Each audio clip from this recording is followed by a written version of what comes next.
Bismillah. Innal hamdalillah hamdan katsiran thayyiban mubarakan fih. Wa asyhadu an la ilaha illallah wahdahu la syarikalah. Wa asyhadu anna Muhammadan abduhu wa rasuluh. Amma ba'du. Alhamdulillah, pada kesempatan hari ini, hari Senin 13 Mei 2024, bertepatan dengan malam ke-6 dari bulan Dzulqa'dah 1445 Hijriah. Kita lanjutkan kajian di Fakultas Ilmil Hadis sekaligus Ilmi Tauhid dan Ilmil Aqidah dari pembahasan kitab Al-Akhbarus Shahihah fi Sifati Ru'yatillah, kumpulan hadis-hadis yang sahih yang membahas tentang sifat melihat Allah Jalla wa'ala.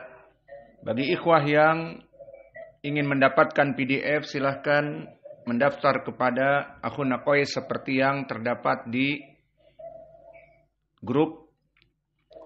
Maka kita akan masuk sekarang kepada bab yang kedua, bahwa kaum muslimin akan melihat Allah Jalla wa'ala di surga.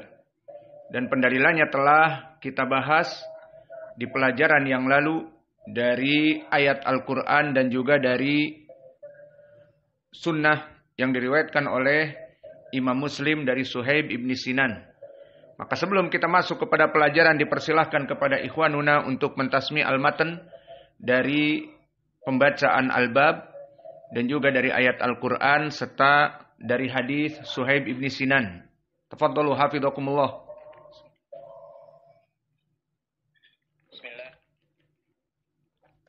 Qal muallif qadallahu ta'ala bab tsani al-mu'minun yarawna rabbahum fil jannah. Qala Allah ta'ala lil ladzina ahsanul husna wa ziyadah.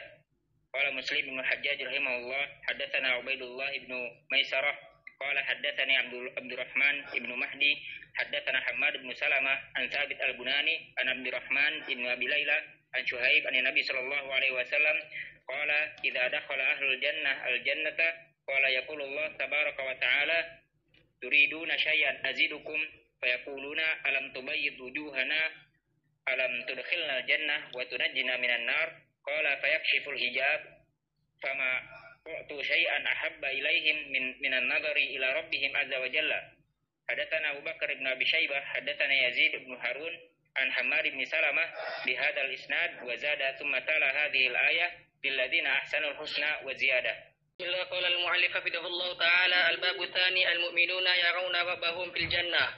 Qala Allah ta'ala lil ladzina ahsanul husna wa ziyadah. Qala Muslim bin Hajjaj rahimahullah, haddatsana Ubaidullah ibn Maisarah qala haddatsani Abdurrahman ibn Mahdi haddatsana Hammad ibn Salamah an Thabit al-Bunani an Abdurrahman ibn Abi Laila an Suhaib an Nabi sallallahu alaihi wasallam qala idza dakhala ahlul jannah al-jannata qala yaqulu Allah tabaraka wa ta'ala turiduna syai'an azidukum fayaquluna alam tubayyid wujuhana alam tudkhilna al-jannah wa tunajjina minan nar qala fayakshiful hijab fama'utu syai'an ahabba ilaihim minan nadhari ila rabbihim azza wa jalla.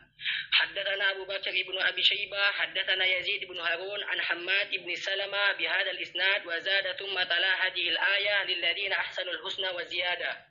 Bismillah, alhamdulillah, wassalatu wassalamu ala Rasulillah wa ala alihi wa sahbihi wa man walah.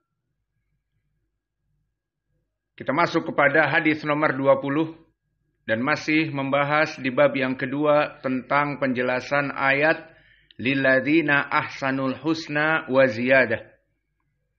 Qala Tabari rahimahullah, haddatsana Ibnul Barqi qala haddatsana Amr ibnu Abi Salamah qala sami'tu Zuhairan amman sami'a Abul Aliyah qala haddatsana Ubay ibnu Ka'ab annahu sa'ala Rasulullah sallallahu alaihi wa ala alihi wasallam an qaulillahi lil ladzina ahsanul husna wa ziyadah qala al husna al jannah wa ziyadah an nadhar ila wajhillah hasanun li ghairihi.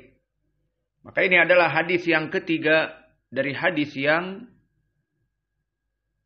disebutkan di dalam, atau hadis ini adalah hadis yang kedua yang marfu dari hadis yang disebutkan di dalam bab yang kedua ini.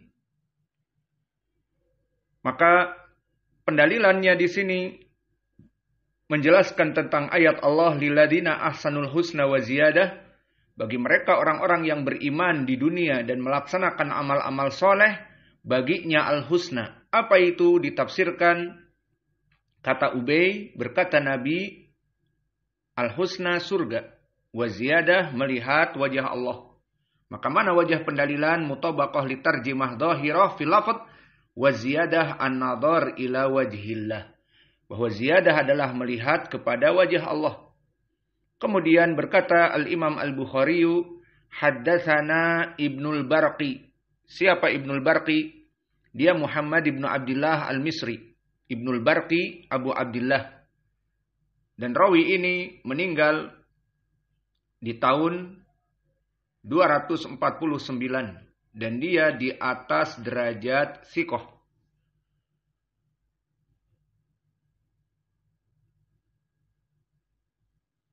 Dan pendalilan bahwa dia di atas derajat thiqah telah dikatakan oleh Abu Sa'id Yunus Al-Misri, muhaddis dari ahli Mesir, kana thiqah. Dan berkata An-Nasa'i la ba'sa bihi. Dan berkata Al-Aini kana thiqatun sabtan. Kana ahadu masyayikh Abi Ja'far At-Tabari. Dan berkata Al-Ukaili, wa ikhwatuhu kulluhum thiqat ma bihim ba's wa Muhammad akbaruhum wa ajalluhum, bahwa Muhammad dari saudara-saudaranya yang thiqat, maka dia orang yang paling kuat periwayatannya. Dan berkata Al-Qadi Iyad, kana min ashabil hadis wa baituhu bi Misr baitu ilmin, bahwa rumahnya di Mesir dulu adalah rumah ilmu. Maka sebagian para ulama dimudahkan oleh Allah, di mana dia misalnya seorang alim, dari bapak seorang alim, dan saudara-saudaranya orang-orang yang alim, dan anak-anaknya menjadi para penghafal Al-Quran dan da'i ilallah, dan begitupun dari cucunya juga alim. Maka ini adalah investasi yang besar yang Allah berikan kepada para alim ini, karena mempunyai anak-anak yang alim dan cucu-cucu yang alim. Dan telah kita bahas tentang permasalahan investasi bagi orang tua yang paling besar adalah anak-anak yang soleh. Kemudian meriwayatkan dari Amr ibni Abi Salamah, maka dia adalah Abu Hafs At-Tinnisi Ad-Dimashqi, dan dia hidup di tabaqah yang ke-10 dari gurunya Imam Al-Bukhari. Maka dia seperti Abu Yaman Al-Hakam ibnu Nafi' dan Yahya ibnu Abdullah ibnu Bukair dan yang lainnya. Juga Imam Ahmad ibnu Hanbal. Dan di sini Amr ibnu Abi Salamah dalam keadaan dhaif. Disebutkan oleh Yahya ibnu Ma'in bahwa dia dhaif. Dan disebutkan oleh Abu Hatim, yuktabu hadithuhu wa la yuhtaju bihi. Maka dia jika berkesendirian tidak dibutuhkan hadisnya. Namun jika datang dari riwayat-riwayat yang lain, maka bisa naik kepada derajat hasan. Kemudian meriwayatkan dari Zuhair. Siapa Zuhair? Zuhair ibnu Muhammad At-Tamimi Al-Khurasani. Dan dia hidup di tabaqah yang ke-7 dari kibar itba at-tabi'in. Dan di tabaqahnya dari a'immat di dunia seperti Waddah al-Yaskuri, Syu'bah ibn al-Hajjaj, Malik ibn Anas, Sufyan as-Sawri, Ma'mar ibn Rashid al-Azdi, dan juga Abdurrahman ibn Amr al-Auza'i. Dan dia asalnya thiqah, seperti dikatakan oleh Yahya ibn Ma'in. Dan juga Imam Ahmad mengatakan mustaqimul hadis. Namun Zuhair ini dia didoifkan dengan nisbah. Dan ini telah kita pelajari di ilmi jarhi wa ta'dil. Bisa jadi rawi thiqah, namun didoifkan dari beberapa periwayatan. Maka bagaimana keadaan Zuhair ibnu Muhammad di sini? At-Tamimi. Dia rawi yang thiqah. Seperti Imam Ahmad mengatakan demikian. Dan juga Yahya ibnu Ma'in. Dia thiqah. Walakin du'ifa biriwayati ahli Syam khosoh. Seperti dikatakan oleh Imam Al-Bukhari, rawa anhu ahlu Syam ahadis manakir. Maknanya, dia jika diriwayatkan di dalam sanad, ada orang yang meriwayatkan dari kelompok ahli Syam, dari murid-muridnya yang datang dari Syam ataupun Suriah sekarang, maka didoifkan. Maka oleh sebab itu, periwayatan Zuhair dilihat. Siapa murid-muridnya? Jika murid-muridnya yang meriwayatkan dari negeri Syam, maka didoifkan hadisnya. Dan begitupun Abu Hatim mengatakan, mahalluhu sidq wa fi hifdihi su wa kana hadithuhu bisyam angkar min hadithihi bil Iraq li su'i hifdihi wa kana min ahli Khurasan wa qadama Syam fama hadatha min kutubihi fahuwa salihun wa ma hadatha min hifdihi fa fihi aghalid. Maka lihat bagaimana Abu Hatim secara tafsir menyatakan dia asalnya adalah rawi yang bisa diambil hadisnya sikoh seperti para ulama mengatakan. Namun masalahnya di sini, dulu dia pernah pergi ke Syam dan di sana dia meriwayatkan hadis. Maka hadis-hadisnya yang di Syam, di saat dia safar ke Syam meriwayatkan hadis, seperti kita misalnya pergi keluar daurah, maka begitupun di sini dia pergi ke negeri Syam dan fama hadatsa min kutubihi fahuwa salih wa ma hadatsa min hifdihi fa fihi aghalid. Di sana dia di saat datang ke negeri Syam meriwayatkan hadis dari hafalannya dan banyak yang salah. Maka di sini penyebab kenapa orang-orang Syam jika meriwayatkan dari dia maka banyak yang salah. Maka oleh sebab itu berkata Imam Ahmad, li Syamiyin an Zuhair manakir. Riwayat orang-orang Syam dari Zuhair salah. Banyak berkesendirian dari para ulama yang lain, tidak ada hadis-hadis yang sama dengan yang lain. Maka inilah keadaan Zuhair Ibnu Muhammad At-Tamimi. Maka di sini dinamakan dengan dhaif yang nisbi. Maka asalnya dia rawi yang sikoh. Namun jika melihat siapa yang meriwayatkan dari dia dari murid-muridnya dari Syam, maka didhaifkan. Maka seperti ini kaidah dari rawi-rawi yang didhaifkan secara nisbi. Kemudian meriwayatkan amman sami'a Abul Aliyah. Dan di sini dia mendengar dari yang mendengar dari Abil Aliyah. Maka siapa di sini? Inilah rajulun mubham. Di ilmu hadis disebutkan dari penyakit hadis adalah seorang rawi meriwayatkan dari rajul mubham seperti di sini. Meriwayatkan dari yang mendengar Abul Aliyah. Siapa yang mendengar dari Abul Aliyah? Tidak diberikan namanya. Adapun Abul Aliyah sendiri nanti akan disebutkan siapa. Namun mendengar Zuhair Ibnu Muhammad dari orang yang mendengar dari Abul Aliyah. Maka di sini dinamakan rawi yang mubham. Apa itu rawi yang mubham? Diriwayatkan dari seseorang, itu rawi yang mubham. Diriwayatkan dari seorang laki-laki dari negeri fulan, dari Irak misalnya, maka ini rawi yang mubham. Dan rawi yang mubham di sini hukumnya seperti majhulul hal, tidak diketahui halnya. Bisa jadi dia dhaif, bisa jadi dia sikoh, bisa jadi dia pendusta kadzab. Lalu disinilah penyakit hadis ini. Lalu meriwayatkan dari Abil Aliyah. Abul Aliyah dia Rafi Ibnu Mihran Ar-Riyahi.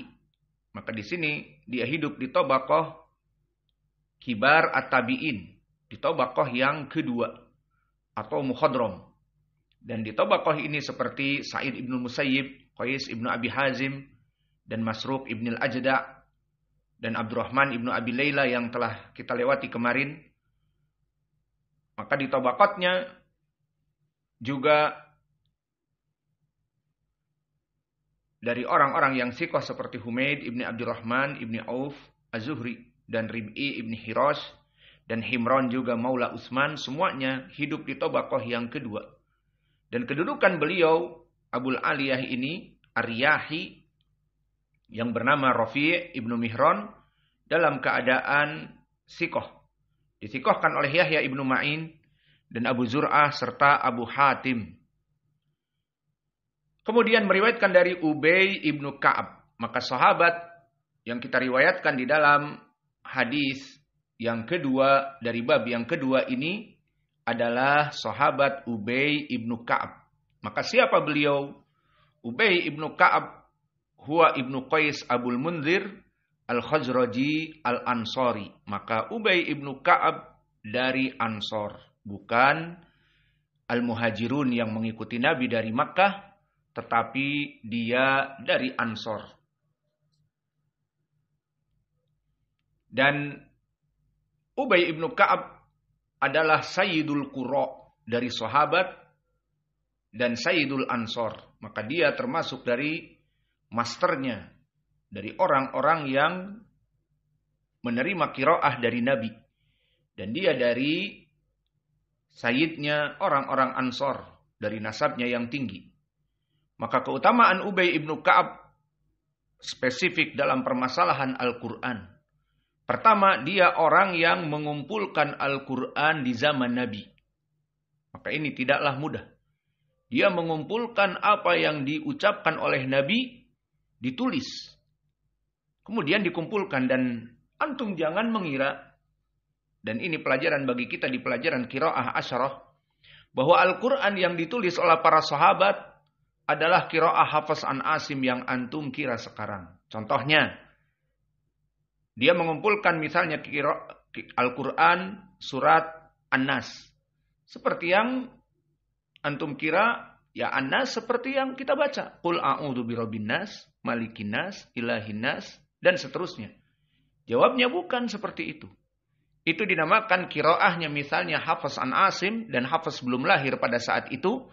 Maka qiraah yang ditulis oleh para sahabat qiraat dari sab'a ahruf yang diturunkan oleh Jibril kepada Nabi dari 7 dialek Arab. Maka contohnya Qul a'udzu birabbin nas misalnya ditulis seperti qiraah Hafs an Asim yang tadi kita baca, a'udzu billahi minasyaitonir rajim min hamzihi wa nafthihi wa nafthihi bismillahirrahmanirrahim ditulis Qul a'udzu birabbin nas, malikin nas, ilahin nas, dan seterusnya. Kemudian ditulis yang kedua, qiraah yang lain. Dan tentunya qiraah ini belum lahir, qoreknya. Misalnya qiraah Susi an Abi Amr, Qul a'udzu birabbin nas, malikin nas, ilahin nas. Seperti itu. Maka Al-Quran yang dulu ada bukan yang difahami seperti antum dipikirnya satu qiraah Hafs an Asim, tidak. Maka Allah dan Rasulnya memerintahkan agar Ubay ibnu Ka'ab itu dia mentasmi Al-Quran. Yang mana Nabi menurunkan Al-Quran kepada para sahabatnya untuk ditulis karena Nabi bukan penulis. Maka inilah dari keutamaan Nabi kita Muhammad, seorang yang ami, seorang yang tidak baca tulis. Sehingga ini bantahan keras bagi mereka orang-orang kufar yang pura-pura masuk Islam dari misionaris, yang mana mereka bertahun-tahun mempelajari Al-Quran dan mempelajari Islam untuk menghancurkan dari dalam. Mereka nihil, tidak mampu untuk menghancurkan Al-Quran terutama. Kenapa? Pertama, Al-Quran memang bukan tulisan Muhammad. Nabi Muhammad orang yang tidak baca tulis. Maka di sini dia diturunkan oleh Jibril, Al-Quran, dibaca kepada Ubay. Dan Ubay mencatatnya. Dan para sahabat yang lain mendengarnya dan mencatatnya. Dan menghafal dari qiraah yang ada. Maka oleh sebab itu, dulu Ubay dari orang yang mentasmi bagaimana Al-Quran turun dengan qiraat yang ada. Maka seperti datang dari Qatadah, dan hadis dari Qatadah ini muttafaqun alaih. Qultu li Anas ibni Malik man jama' al-Quran ala ahdi Rasulillah sallallahu alaihi wasallam qala arba'ah. Berkata Qatadah kepada gurunya Anas ibnu Malik, siapa dulu di zaman Nabi yang mengumpulkan Al-Quran? Dan Anas mengetahui karena dia sahabat. Dikatakan 4 orang yang mengumpulkan Al-Quran dari kiroah yang 7 itu dari kiroah Arab yang lahjahnya berbeda-beda. Ada 4 dan semuanya bukan dari Muhajirin. Semuanya dari Al-Ansor. Maka ini keutamaan dari Al-Ansor juga. Siapa mereka? Min ru'usihim Ubay ibnu Ka'ab. Maka yang pertama dia Ubay ibnu Ka'ab. Lalu yang kedua Mu'ad ibnu Jabal. Maka Mu'ad ibnu Jabal dia dari Ansor, pemuda. Wa Zaid ibnu Thabit. Wa rajulun minal Ansor yukna Aba Zaid. Dan juga yang menulis dari Ansor yang dilakobi atau diberikan kunyah dengan Abu Zaid. Maka hadits ini muttafaqun alaih dari Anas ibnu Malik. Dan bahkan datang dari Anas ibnu Malik sendiri. Qala Nabi SAW li Ubay. Berkata Nabi kepada Ubay. Ini keutamaan Ubay juga. Innallaha amaroni an aqra'a alaikal Qur'ana. Bahwa Ubay sini. Allah memerintahkan kepadaku agar membaca kepada kamu Al-Quran. Lihat, Jibril menurunkan Al-Quran kepada Nabi. Lalu Nabi memendamnya di dalam hati. Kemudian setelah itu dibacakan kepada para sahabat. Dan para sahabat menghafalnya dan menulis. Mendengar dari Nabi. Dari berbagai kiroah. Jangan dipahami hanya sekedar kiroah hafaz an Asim saja yang antum hafal. Tidak. Dari berbagai kiroah. Maka amaroni an aqra'a alaikal Qur'an. Wahai Ubay, aku diperintah oleh Allah untuk membacakan kepada kamu Al-Quran. Jadi Ubay mentasmi Al-Quran yang diturunkan oleh Jibril dan Nabi tidak mencatat. Awas di sini. Karena Nabi tidak baca tulis. Dan ini mukjizah Al-Quran. Bagaimana Al-Quran turun kepada Nabi Muhammad dari Jibril dan Nabi tidak menulisnya. Nabi menghafalnya. Dan didengar oleh para sahabat. Dan para sahabat mencatatnya. Qala Ubay, Allah samanilak. Allah menyebutkan aku kepadamu. Maksudnya, wahai Muhammad, tasmi Al-Quran kepada Ubay. Maka di sini Ubay berkata, Allah samanilak. Allah menyebutkan namaku untukmu, wahai Muhammad, wahai Rasulullah. Qala Allah sama kali. Allah menyebutkan kamu. Bahwa Ubay ini, ya Muhammad, kamu mentasmi Al-Quran kepadanya. Faja'ala Ubay yabki. Maka Ubay menangis. Kenapa? Allah yang menciptakan langit dan bumi. Dan menciptakan manusia-manusia sebelum dari dirinya. Dari para anbiya. Kemudian menciptakan manusia yang akan datang. The next generation menjelang hari kiamat. Maka di sini semuanya itu. Allah menyebut namaku, wahai Rasulullah. Faja'ala Ubay yabki. Maka Ubay menangis. Karena dia disebut namanya oleh Allah. Qala Qatadah. Fa'ambitu annahu qara'a alaihi. Lam yakunil ladhina kafaru min ahlil kitab. Maka kata Qatadah. Anas memberitahukan kepadaku. Pada saat kisah itu. Nabi mentasmi kepada Ubay. Ayat dalam surat Al-Bayyinah. Lam yakunil ladhina kafaru min ahlil kitab. Maka inilah dari keagungan Ubay ibnu Ka'ab. Dan begitu pun dulu Ubay a'lamun nas bi ilmil qiraah. Maka ini landasan dari kita tentang belajar ilmu qiraah. Bahwa di saat Jibril menurunkan kepada Nabi Muhammad. Ubay ada pada saat itu. Dan Ubay menulis dan mencatat. Ini qiraah nomor sekian. Ini qiraah kedua, ketiga, keempat, dan seterusnya. Mana dalilnya seperti hadis yang diriwayatkan oleh Imam Abi Daud. Haddatsana Abul Walid atau Yalisi akhbarana Hammam ibnu Yahya an Qatadah an Yahya ibnu Ya'mur an Sulaiman ibnu Sardin al-Khuzai an Ubay ibni Ka'ab. Maka di sini di hadis Abi Daud Ubay menceritakan. Qala Nabi sallallahu alaihi wasallam, ya Ubay, inni ukri'tu al-Qur'an. Maka wahai Ubay, aku sekarang sedang diturunkan wahyu. Jibril sekarang telah membacakan kepadaku Al-Quran. Ukri'tu Al-Qur'ana. Maka aku sedang dibacakan kepadaku Al-Quran. Fakilali. Maka dikatakan kepadaku, ala harfin aw harfain. Maka wahai Rasulullah, yang diturunkan itu dari sab'a ahrufin, dari lahjah Arab, pada satu huruf ataupun dua huruf dari lahjah Arab, seperti wadduha, wadduha, wadduhe. Ini contohnya 3. Nah, maksud dia menanyakan pada lughah Arabiyah yang berapa? Ala harf au harfain, dalam satu qiraah atau dua qiraah. Faqalal malakul ladzi ma'i. Maka berkata malaikat yang bersamaku, dohirnya malaikat Jibril yang menurunkan Al-Quran, atau malaikat yang bersama Jibril, qul ala harfain. Maka katakan wahai Muhammad kepada temanmu, ala harfain. Dalam keadaan ayat ini turun 2 qiraah. Misalnya seperti al-qari'atu mal-qari'ah. Ini pertama. Kedua, al-qari'ah mal-qari'ah. Maka ini ala qiraah di zaman now Al-Kisai. Di zaman dulu Al-Kisai belum lahir.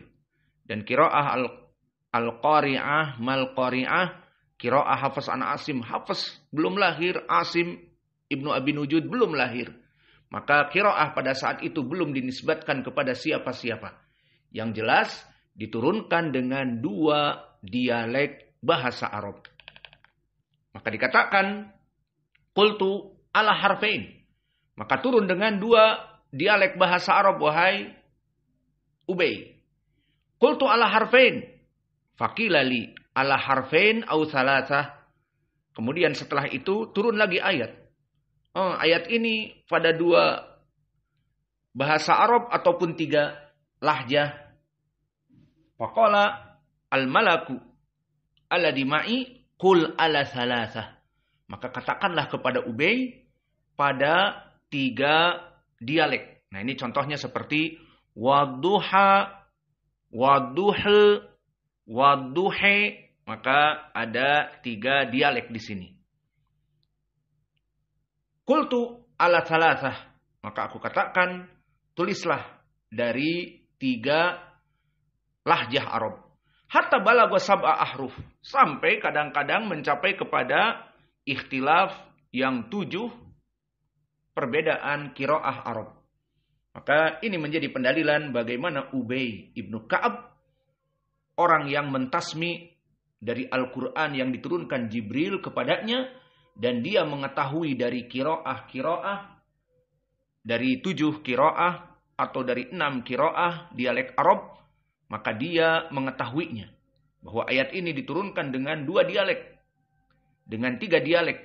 Seperti tadi kami misalkan wadduha, wadduhe, wadduhe, misal saja ini, bahwa turun dengan 3 dialek. Maka hadis ini hadis yang agung, menjadikan Ubay ibnu Ka'ab orang yang terkemuka dalam permasalahan Al-Quran. Dan hadis ini mahaluh. Bagaimana kedudukannya?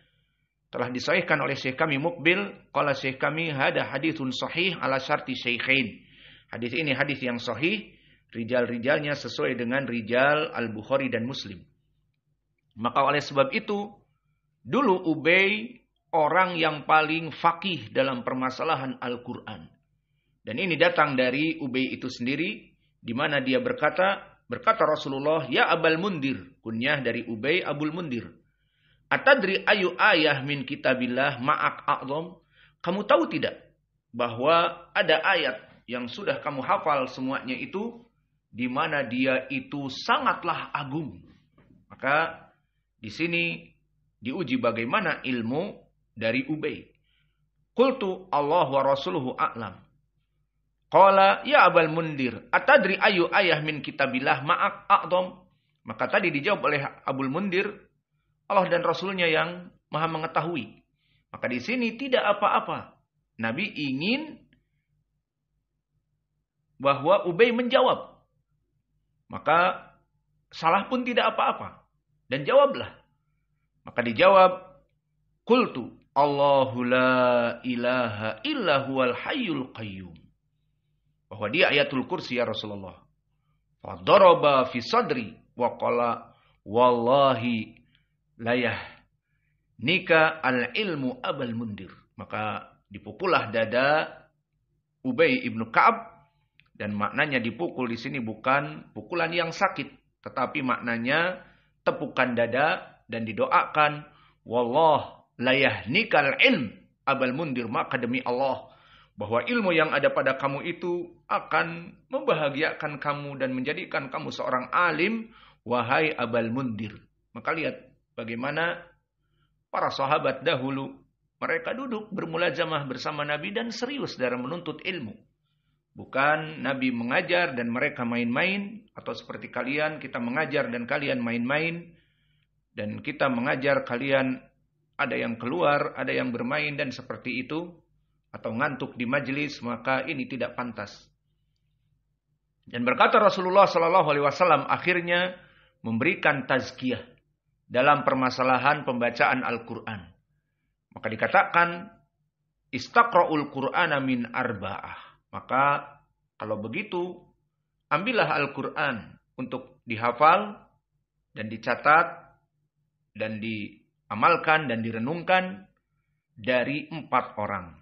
Dan ini tazkiyah, tidak sembarang tazkiyah, menunjukkan bahwa mereka mempunyai ilmu dari qiraah dan ilmu dari tajwid, tahsinul Quran, dan ilmu dari sifatul huruf, makharijul huruf. Maka siapa saja Abdullah ibnu Mas'ud, wa Salim maula Abi Hudzaifah, wa Ubay ibnu Ka'ab. Masuk lagi Ubay ibnu Ka'ab. Tadi dia masuk dari kelompok apa? Pencatat Al-Quran. Sekarang masuk kepada apa? Kepada ilmu tajwid Al-Quran dan qiraah. Maka Ubay ibnu Ka'ab orang yang paling mengetahui. Dan juga siapa? Mu'ad. Maka 4 orang ini kata Nabi, kalian para sahabat ambillah ilmu Al-Quran dari 4 orang-orang ini. Maka inilah dari sahabat Ubay ibnu Ka'ab yang agung. Dan di sini kita langsung masuk kepada matan hadis dari Ubay radhiyallahu anhu. Maka kita masuk kepada hadis yang mana hadis ini nomor 20 kelewat, harusnya nomor 19 dulu, tidak apa-apa, nanti kita ulang. Maka di hadis nomor 20 ini bahwa Ubay ibnu Ka'ab bertanya kepada Nabi dari ucapan Allah lilladzina ahsanul husna wa ziyadah. Dijawab oleh Nabi, al-husna adalah surga. Lalu apa ziyadah tambahan? An-nadhar ila wajhillah. Maka disebutkan oleh penulis dia hasanun li ghairih. Hadis ini hadis yang hasan li ghairih. Maka hadis ini barakallahu fikum dia hasan li ghairih dikarenakan dari penyakit yang kita sebutkan tadi. Yang pertama, penyakit dari Ubay ini, hadis Ubay ini ada 3. Pertama adalah fihi rawi mubham. Yang meriwayatkan dari Abul Aliyah, di sini tidak disebutkan siapa orangnya. Maka disebutkan di dalam matan, di hadis nomor 20, disebutkan Sami'tu Zuhair, berkata Zuhair ibnu Muhammad, amman sami'a Abul Aliyah. Aku mendengar dari yang mendengar dari Abul Aliyah. Siapa yang mendengar dari Abul Aliyah? Ini penyakit yang pertama. Maka hadis ini dhaif. Dari penyakit yang pertama, rawi yang mubham. Kemudian penyakit yang kedua adalah Amr ibnu Abi Salamah dalam keadaan dhaif, seperti terdahulu didhaifkan oleh para ulama. Dan yang ketiga apa faidah di sini? Zuhair ibnu Muhammad At-Tamimi. Telah kita sebutkan tadi bahwa dia dalam keadaan sikoh. Namun jika meriwayatkan dari muridnya adalah orang Syam, maka di sini bisa jadi dhaif. Maka lihat di sini siapa yang meriwayatkan dari Zuhair ibnu Muhammad. Dia adalah Amr ibnu Abi Salamah, Abu Hafs At-Tinisi Ad-Dimashqi. Maka dari Dimashq. Maka di sini Dimashq adalah kota besar di Syam, di Suriah sekarang.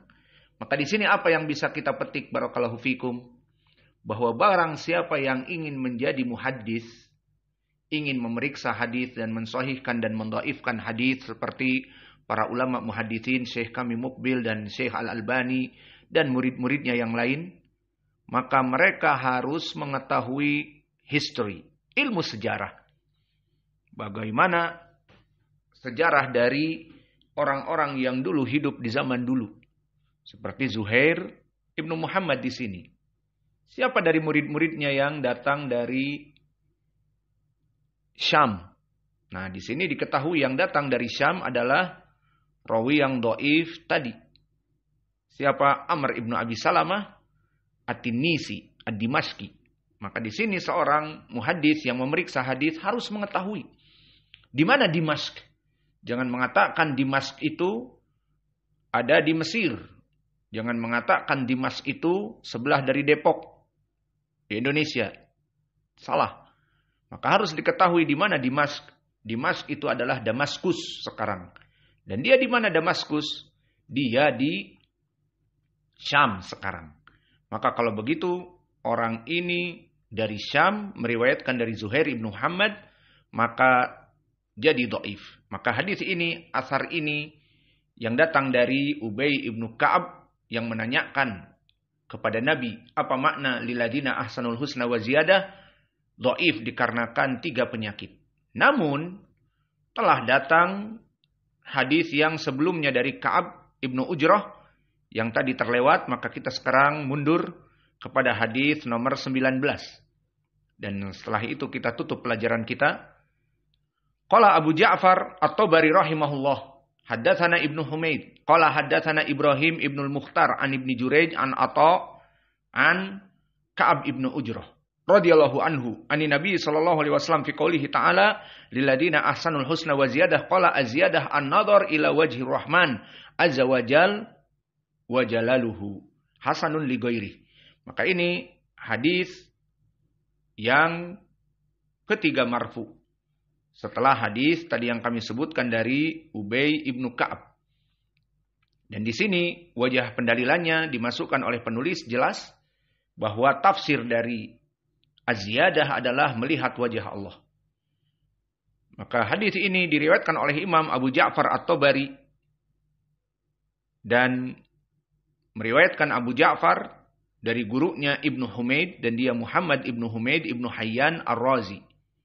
Dan dia di Tobaqoh yang ke-10 seperti di Tobaqohnya Imam Ahmad, Abul Yaman dan yang lainnya. Maka dia adalah rawi yang mukhtalafun fih, namun yang rajih di sini dia adalah rawi yang saduq hasanul hadis. Maka gurunya Imam At-Tabari rawi yang saduq hasanul hadis. Kemudian meriwayatkan dari Ibrahim ibnul Mukhtar dan dia At-Tamimi Ar-Razi dan dia hidup di Tabaqah As-Saminah dan Tabaqah As-Saminah Tabaqah Al-Wusta, pertengahan dari Itba'ut Tabi'in. Seperti Hamad ibnu Salamah, Sa'id ibnu Bashir dan Bishr ibnul Mufaddal dan Sufyan ibnu Uyainah dan Hamad ibnu Zaid dan juga Ibrahim ibnu Ulayyah dan Abdullah ibnul Mubarak dan yang lainnya di Tabaqah yang ke-8 dari pertengahan Itba'ut Tabi'i. Lalu bagaimana kedudukan dia? Maka kedudukan Ibrahim ibnul Mukhtar ini yang rajih dia adalah dhaif wallahu a'lam, seperti ucapan Imam Al-Bukhari fihi nadhar. Dan berkata Ibnu Ma'in laisa bidak, dan berkata Muhammad ibnu Amr Az-Zunaij tarakahu, ditinggal hadisnya. Dan berkata Abu Dawud masih berhusnudzon laisa bihi ba's. Dan berkata Abu Hatim salihul hadis. Maka di sini yang berhak dia adalah rawi yang saduq, rawi yang lain. Jika berkesendirian tidak diterima. Namun jika datang yang lain bisa naik kepada derajat saduq hasanul hadis. Adapun periwayatan dari Ibnu Juraij, maka Ibnu Juraij telah kita lewati di bab yang pertama di hadis Jabir yang diriwayatkan oleh Imam Muslim. Ibnu Juraij siapa? Abdul Malik Ibni Abdul Aziz, yang mana dia imam muhaddis namun dalam keadaan mudallis. Dan di sini dilihat periwayatannya, bagaimana periwayatan Ibnu Juraij kepada gurunya. Dari Ibnu Juraij an Atha. Maka siapa Atha? Atha adalah Ibnu Abi Robah. Atau siapa? Disebutkan Atha di sini Ibnu Abi Muslim Abu Utsman Al-Khurasani. Dan dia hidup di tabaqah as-sugra minat tabi'in, di tabaqah yang kelima. Maka Ibnu Juraij di tabaqah yang keenam, dan Atha Al-Khurasani di tabaqah yang kelima. Dan tabaqah yang kelima ada siapa? Ada Al-A'mash. Maka dia dengan Al-A'mash dalam satu tabaqah. Dan Minhal Ibnu Amr juga. Dan juga Al-Hakam Ibnu Utaibah di tabaqah yang kelima. Sama seperti dia. Adapun kedudukan dia, maka dia adalah rawi yang thiqah. Atau Al-Khurasani thiqah. Dan nanti yang jadi masalah, periwayatan Ibnu Juraij mudallis. Melaksanakan an-anah kepada Atha Al-Khurasani. Lalu meriwayatkan dari Ka'ab Ibnu Ujrah. Maka di sini sahabat yang lain, bukan Ubay Ibnu Ka'ab, tapi Ka'ab Ibnu Ujrah. Berarti sahabatnya yang lain. Dan lafadznya sama.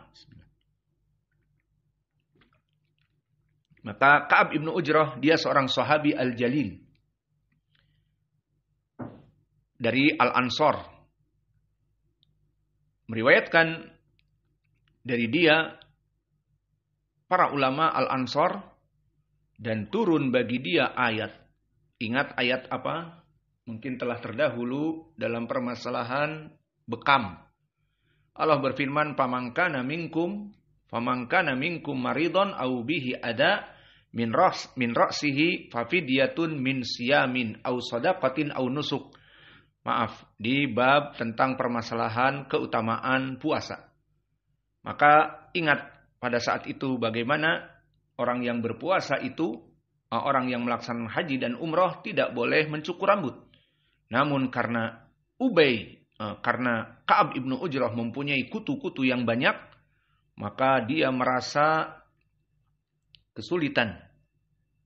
Maka Nabi mengizinkan untuk mencukur rambutnya, digundul, agar kutu-kutu itu tidak tersisa di kepalanya, namun bagi dirinya untuk membayar fidyah. Lalu masuk kepada keutamaan puasa apa? Bahwa dari fidyahnya untuk memberikan puasa kepada Allah.